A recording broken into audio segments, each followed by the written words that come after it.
আজকে যে আলিম উলামার আমার বিপক্ষে ওই যে আছে না কথা যে হাতি কুয়াতে পড়লে ব্যাঙ্গেও লাথি দেওয়ার চেষ্টা করে, আজকে যে আলিম উলামারা আলিম নামদারি শিক্ষকরা আজকে আমার বিরুদ্ধে কুচাকুচি করতেছে, তারা এক সময় আমার কদম দোয়া পানি খাওয়ার চেষ্টা করে।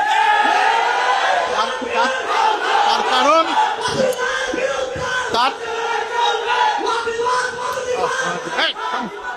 তার কারণ হচ্ছে আমি যে আন্দোলনের সফলতা এনেছি বুজুর্গানে কেরামদের দোয়ার ফসল হিসাবে, আপনাদের মহব্বতের জজবা হিসাবে যে সফলতা আনা সম্ভব হয়েছে বিগত 54 বছরে, সেই সফলতা আনা।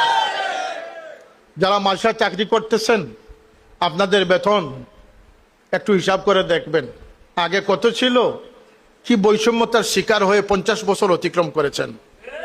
এই হুসামউদ্দিনের আন্দোলন এবং প্রস্তাবনার মাধ্যমে আপনাদের বেতন সমান্তরাল হয়েছে। কোন বাতিল আপনাকে কি সম্মান দিল সেটা দিয়ে আপনি বড় হওয়ার চেষ্টা করার কোনো কারণ। সুতরাং লাজ লজ্জা বয় এই তিনে নয়, আপনাদেরকে সামনে অগ্রসর হতে হবে, দিনের জন্য আপনাদেরকে জিল্লতিতে পড়তে হবে।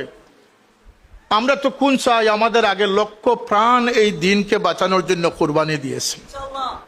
কথা বলেন, কেউ ইজ্জতের কুরবানি দিয়েছেন, কেউ সম্পদের কুরবানি দিয়েছেন, কেউ আওলাদের কুরবানি দিয়েছেন।